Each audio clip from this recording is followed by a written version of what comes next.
సవాళ్లతో నిండినటువంటి విద్యాశాఖను నియోజకవర్గాన్ని ఏరుకొని కోరుకొని ఎంచుకొని 2 సంవత్సరాలలోనే అనూహ్యమైనటువంటి అభివృద్ధిని ఈ ప్రాంతానికి పరిచయం చేస్తున్నటువంటి గౌరవ విద్యా మరియు ఐటీ శాఖ మాత్యులు శ్రీ నారా లోకేష్ గారికి,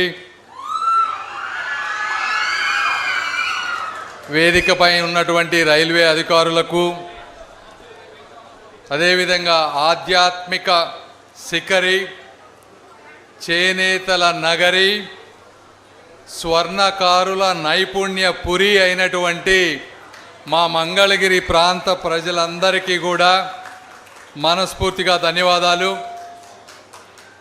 ఈరోజు ఈ కార్యక్రమం తీసుకుంటే రైల్వే స్టేషన్ ఎప్పుడో చిన్నప్పటి నుంచి రైల్వే స్టేషన్లు ఉన్నాయి, కానీ ఆ రైల్వే స్టేషన్ని కేవలం ప్రయాణానికి మాత్రమే కాకుండా ఈ ప్రాంతంలో పండించేటువంటి పంటలు కానీ ఉత్పత్తులు కానీ దేశంలోని నలుమూలలకు, అదేవిధంగా ప్రపంచ నలుమూలలకు సరఫరా చేసే విధంగా అత్యాధునికమైనటువంటి సౌకర్యాలతో తీర్చిదిద్దేటువంటి ఒక ఉద్దేశంతో గౌరవ ప్రధాని గారు ఒక విజన్తో ఈరోజు దేశవ్యాప్తంగా 1300 రైల్వే స్టేషన్లని అమృత్ భారత్ స్టేషన్ల కింద ముందుకు తీసుకువెళ్తూ ఉన్నారు.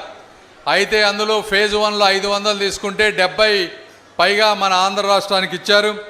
అందులో ముఖ్యంగా ఈరోజు మంగళగిరిని మనం ప్రారంభించుకుంటా ఉన్నాం. మరి ఈ ప్రాంతంలో ఉన్నటువంటి కళలు, సంస్కృతులు అన్నిటినీ ఉట్టిపడే విధంగా ఈ రోజున రైల్వే స్టేషన్ని అభివృద్ధి చేశారు.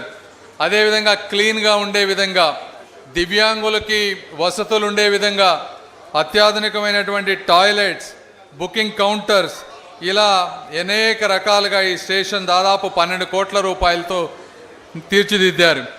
కాబట్టి ఈ విధంగా ఒక్క స్టేషన్లే కాకుండా దేశవ్యాప్తంగా ఈరోజు మీరు తీసుకుంటే 2014 సంవత్సరం ప్రధానమంత్రి మోదీ గారు రాకముందు ఈ దేశంలో రైల్వే బడ్జెట్ 40,000 కోట్ల రూపాయలుంటే ఈ రోజున ప్రతి సంవత్సరానికి 2,50,000 కోట్ల రూపాయలు రైల్వే బడ్జెట్ని తీసుకొచ్చారు. ఈ రోజున మనం ఒక ఆంధ్రప్రదేశ్ తీసుకుంటే 2014లో 800 నుంచి 900 కోట్ల రూపాయలు ఉండేది. అయితే ఈ 2 సంవత్సరాల్లో డబుల్ ఇంజిన్ సర్కార్ వచ్చిన తర్వాత ప్రతి సంవత్సరం కూడా 10,000 కోట్ల రూపాయలు, అంటే 10 నుంచి 11 రెట్లు కేవలం 10 సంవత్సరాల్లో రైల్వే బడ్జెట్లను పెంచి అనేక రకాలైనటువంటి అమృత భారత్ స్టేషన్లు కానీ, అదేవిధంగా అనేక ఈ లైన్స్ అన్నిటినీ కూడా డబుల్ చేయటం కానీ, ట్రిపుల్ చేయటం కానీ, అనేక రైల్వే ఓవర్ బ్రిడ్జ్లు తీసుకురావటం కానీ ఇలా జరుగుతూ ఉన్నాయి. ఈ రోజున ఒక ఆంధ్ర రాష్ట్రంలో దాదాపు 50,000 కోట్ల రూపాయలుగా విలువ చేసేటువంటి రైల్వే వర్క్స్ అన్నీ కూడా జరుగుతూ ఉన్నాయి. ఇవన్నీ కూడా అందరూ గుర్తుపెట్టుకోవాలి. మన ఆంధ్రప్రదేశ్ 100% ఎలక్ట్రిఫికేషన్ అయినటువంటి రైల్వే లైన్స్ అన్నీ ఇక్కడే ఉన్నాయి. దేశంలో కూడా మొత్తం ఎలక్ట్రిఫికేషను, హైడ్రోజన్ ఇంజన్స్ తోటి దేశంపై ఆర్థిక భారం తగ్గే విధంగా ఈరోజు రైల్వే శాఖ ఒక ముందు చూపుతో వెళ్తూ ఉన్నారు. కాబట్టి ఇంతటి అద్భుతమైనటువంటి రైల్వే స్టేషన్లు మనకు వచ్చినప్పుడు, అంటే దాదాపు ఎయిర్పోర్ట్లు ఎలా ఉన్నాయో అలా ఉన్నాయి ఈ రోజున. వాటన్నిటినీ కూడా నీట్గా, అందంగా, పరిశుభ్రంగా, భద్రంగా ఉంచుకునే బాధ్యత మన అందరిపై ఉంది అని మీ అందరికీ నేను తెలియజేసుకుంటా ఉన్నా. ఈ యొక్క రైల్వే స్టేషన్ గురించే కాకుండా ఈరోజు మనం మంగళగిరిలో ఉన్నాం కాబట్టి మనం లోకేష్ గారి కృషిని కూడా మనం ఒకసారి గుర్తు తెచ్చుకోవాలి. ఒక్కొక్క హామీని, ఆయన ఇచ్చినటువంటి హామీని ఒక్కొక్క ప్రాజెక్టుగా, ఒక్కొక్క మార్పుని కూడా ఒక్కొక్క మైల్ రాయిగా తీసుకొని ఈరోజు రాష్ట్రంలో కాదు దాదాపు దేశంలో ఏ ఎమ్మెల్యే నియోజకవర్గంలో జరగనటువంటి అనేక రకాలైనటువంటి పనులు ఈరోజు జరుగుతూ ఉన్నాయి. 928 అభివృద్ధి పనులు ఈరోజు మంగళగిరిలో జరుగుతూ ఉన్నాయి. మొన్న మనం 148 కోట్ల రూపాయలతో రైల్వే ఓవర్ బ్రిడ్జి ఓపెన్ అంటే శంకుస్థాపన చేశాం. రోడ్లు భవనాల శాఖ ద్వారా 70 కోట్ల రూపాయల వర్కులు జరిగినాయి. అదేవిధంగా అండర్ గ్రౌండ్ డ్రైనేజీకి మొన్న మనం మొత్తం 1,600 కోట్లు అయితే ఫేజ్ 1 కొంత మొన్న మనం స్టార్ట్ చేసుకున్నాం. తాగునీటి సరఫరాకు దాదాపు 390 కోట్ల రూపాయలతో దానికి శంకుస్థాపన చేసుకున్నాం. నిడమర్రు మోడల్ స్కూల్కి 16 కోట్ల రూపాయలు ఖర్చు పెట్టి ఈరోజు ప్రతి ఒక్కళ్ళు ఆ స్కూల్లో అడ్మిషన్ కావాలి అనే విధంగా చేశారు. మంగళగిరిలో మంచి ఎయిమ్స్ లాంటి హాస్పిటల్ ఉన్నా కూడా మళ్ళీ ఇంకో అక్కడ హాస్పిటల్ ఎయిమ్స్ హాస్పిటల్లో బెడ్లన్నీ ఫుల్ అయిపోతున్నాయి. ఒక్కోసారి బెడ్లు దొరకటం లేదు అని చెప్పి మళ్ళీ ఇంకో 100 పడకల ఆసుపత్రిని ఈరోజు మంగళగిరిలో కట్టిస్తూ ఉన్నారు. ఎక్కడా లేని విధంగా ఎన్నో సంవత్సరాలుగా ఆగిపోయిన దాదాపు 20,000 మంది కుటుంబాలకి ఇళ్ల పట్టాలన్నీ ఇచ్చి వాళ్ళ జీవితాల్లో వెలుగులు నింపారు. ఈ విధంగా ఒక మంగళగిరి నియోజకవర్గం ఈరోజు విద్యాశాఖను తీసుకుంటే అనేక రకాలైనటువంటి మార్పులు తీసుకువచ్చి గవర్నమెంట్ స్కూల్స్లో ప్రైవేట్ స్కూల్స్ నుంచి దాదాపుగా గత 20 సంవత్సరాల్లో మొట్టమొదటిసారి అనుకుంటా 1,00,000 మంది విద్యార్థులు ప్రైవేట్ స్కూల్స్ నుంచి గవర్నమెంట్ స్కూల్స్కి వచ్చారు అంటే అది కాకతీయంగా జరిగినటువంటి పని కాదు.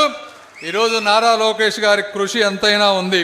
అదేవిధంగా రాష్ట్రం మొత్తంలో అనేక రకాలైనటువంటి పెట్టుబడులు రష్యా వెళ్ళటం కానీ కొరియా వెళ్ళటం కానీ ఎక్కడ అవకాశాలు ఉంటే అక్కడికి వెతుక్కుంటూ వెళ్ళటం. ఈరోజు మీరు చూస్తే దాదాపు 340 పైగా ప్రాజెక్టులు 10 లక్షల కోట్ల పైగా పెట్టుబడులు ఈరోజు మనకు వచ్చాయి. గూగుల్ కానీ ఆర్సెల్ఆర్ మిట్టల్ కానీ ఎన్టీపీసీ కానీ రిలయన్స్ డేటా సెంటర్ కానీ అదానీ పంప్డ్ స్టోరేజ్ ప్రాజెక్ట్ కానీ రాయల్ ఎన్ఫీల్డ్ కానీ ఇలా చెప్పుకుంటూ పోతే 1 గంట టైం పడుతుంది. అనేక రకాలైనటువంటి ప్రాజెక్టులు. ఇక్కడ చాలామంది పిల్లలు ఉన్నారు. ఈ పిల్లలు పెద్దవాళ్ళు అయ్యే సమయానికి ఎక్కడ దిక్కులు చూడకుండా ఆంధ్రప్రదేశ్లో ఉద్యోగం వచ్చే విధంగా నిరంతరం కృషి చేస్తున్నటువంటి నారా లోకేష్ గారికి ముఖ్యంగా మంగళగిరి ప్రజలందరూ కూడా ధన్యవాదాలు తెలపాలి. అదేవిధంగా నేను ఇందాక మర్చిపోయా, సిఎస్ఆర్ ఫండ్స్తో చక్కటి కమ్యూనిటీ హాల్స్ కడతా ఉన్నారు. అదేవిధంగా డిజిటల్ లైబ్రరీలు కడతా ఉన్నారు. ఇలా వైకుంఠ మహాప్రస్థానం ఆధునీకరించారు. ఇలా ఒక ప్రాంతానికి పార్కులు ఎన్ని రకాలుగా ప్రజలకు మేలు చేయాలో అన్ని రకాలుగా ఈ రోజున ప్రజలకు మేలు జరుగుతుందని తెలుపుకుంటూ, సమయం తక్కువగా ఉంది కాబట్టి ఎక్కువ మాట్లాడలేకపోతా ఉన్నాను. ప్రతి రంగంలోనూ ఈ రోజున డబుల్ ఇంజన్ సర్కార్తో ప్రతి ప్రాంతంలో కూడా విద్య నుంచి వైద్యం వరకు, ఉపాధి నుంచి పరిశ్రమల వరకు, ఆర్ఓబీల నుంచి రోడ్ల నిర్మాణం వరకు, కమ్యూనిటీ హాల్స్ నుంచి క్రికెట్ స్టేడియంల వరకు, అండర్ గ్రౌండ్ డ్రైనేజీల నుంచి ఇళ్ల పట్టాల వరకు అభివృద్ధి జరుగుతుంది. ఈ అభివృద్ధి ఎప్పుడూ జరగలేదు అని మీరందరూ గుర్తుపెట్టుకోవాలి. గుర్తుపెట్టుకొని మొన్న 90,000 ఇచ్చారు మెజారిటీ. ఈసారి దానికంటే కూడా పెరగాలని మనస్ఫూర్తిగా కోరుకుంటూ మరొకసారి మీ అందరికీ ధన్యవాదాలు తెలుపుకుంటూ సెలవు తీసుకుంటున్నాను. జై Hind. Thank you, sir. Thank you for your valuable speech. Now I request Sri Burla Ramanjaneyil Garu, Honorable MLA Pratipadu constituency, to address the gathering, please.